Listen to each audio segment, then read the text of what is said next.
I am an entrepreneur, and what I will do here is basically to add some provocations to the provocations which have already been expressed.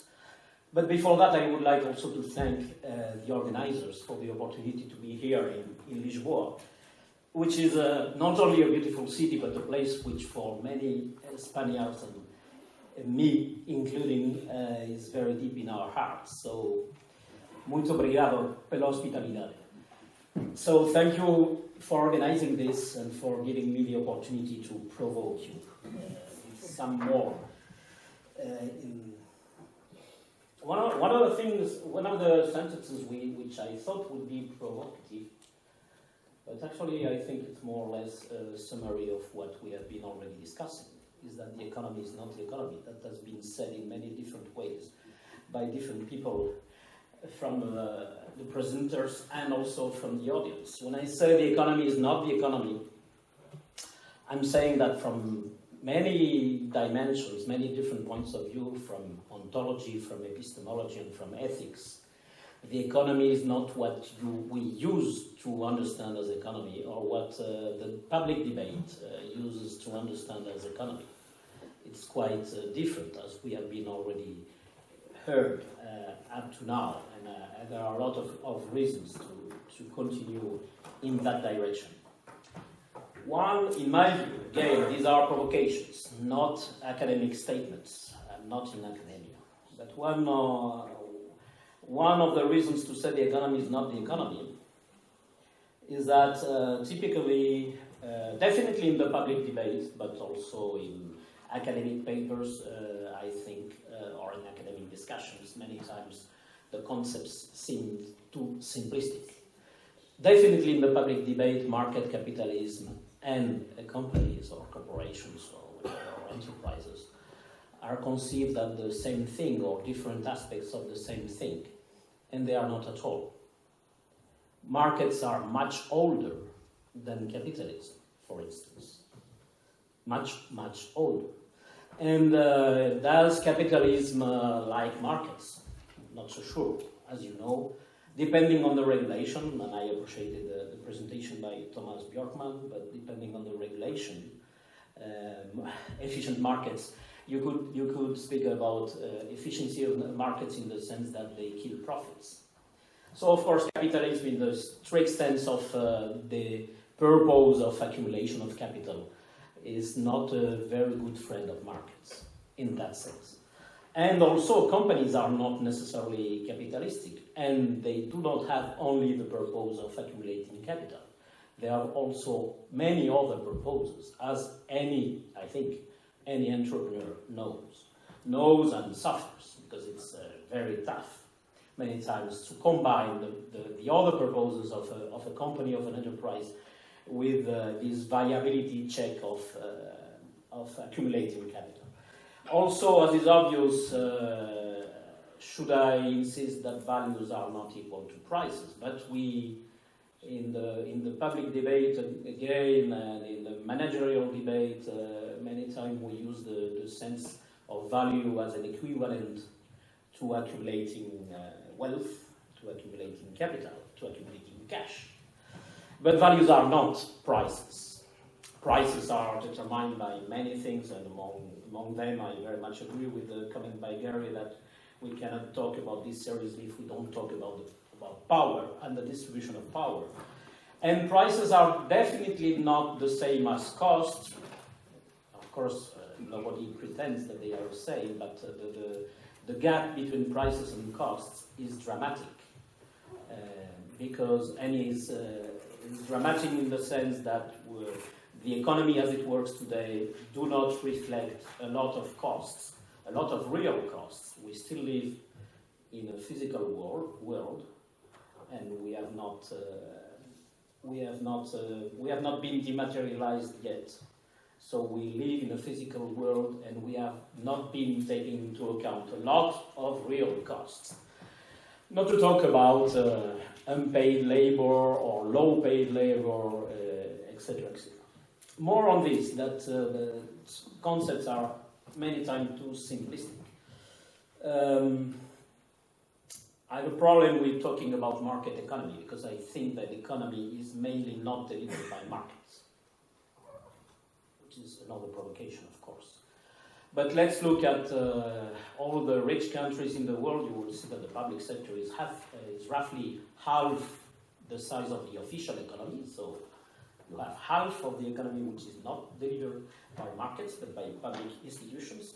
But if you look at the other half of the official economy, most of that is delivered internally in large organizations which do not apply the market paradigm internally.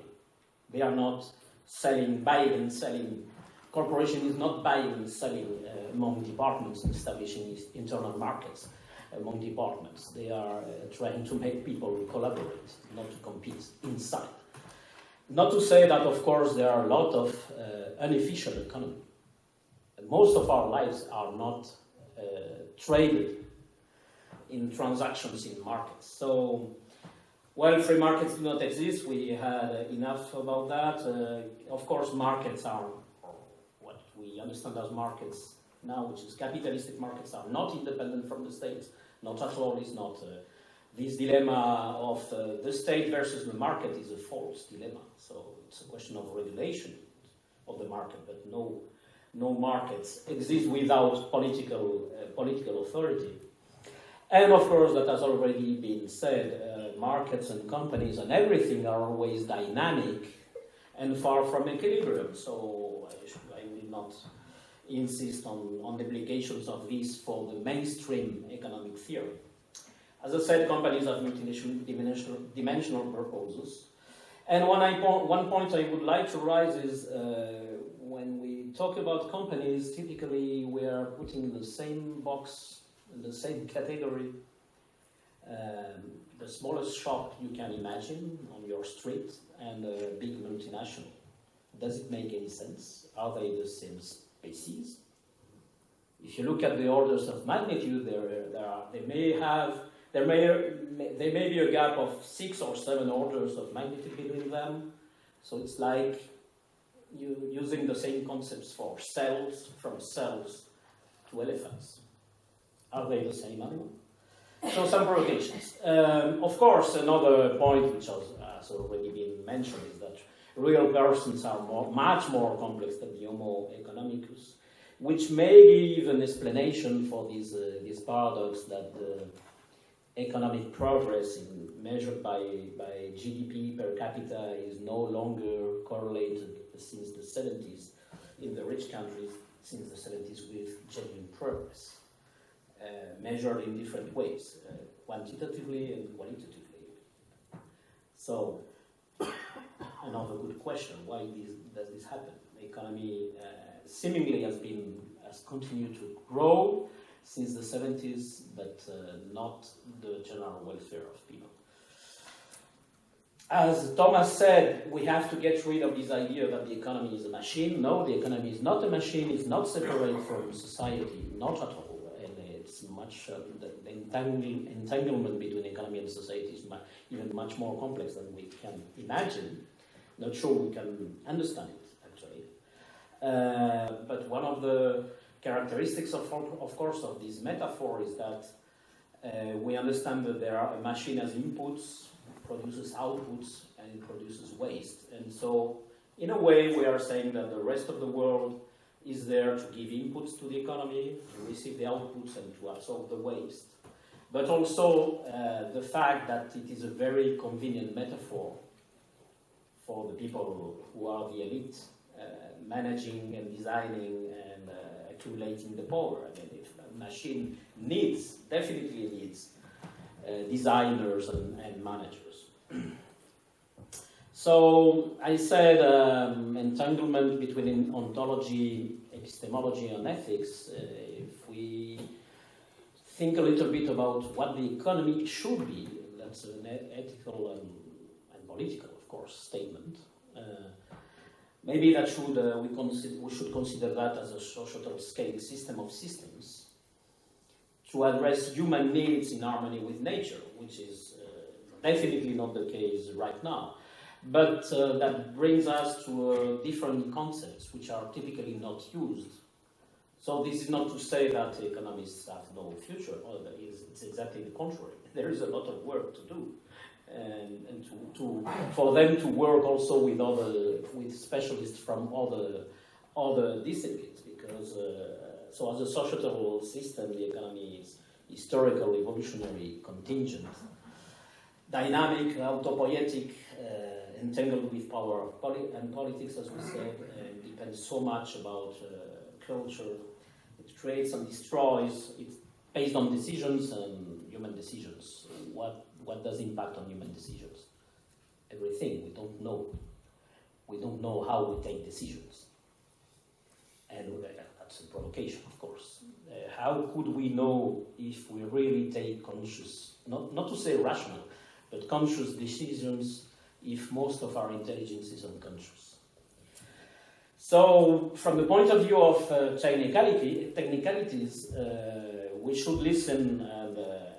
And again, I agree well, I don't agree with everything that Thomas said, but yes, of course, we were not able to use this concept with the physics of 18th century, but now we are able to use the concept of complex network of networks to put at the very core of this issue the interactions between agents, to know that non-linearities, instabilities, emergent behaviors are standard outcomes, not accidents, but standard outcomes when you have a complex system.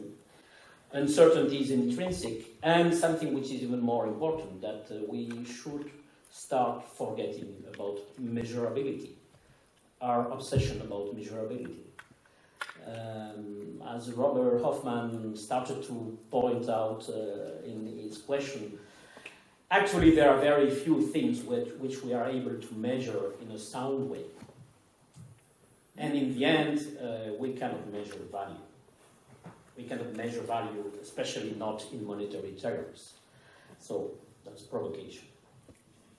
The complexity of society and therefore of economy looks like, I'm not saying it's the same, but looks like the complexity of life itself. And the point is that we don't understand life. So I stop here.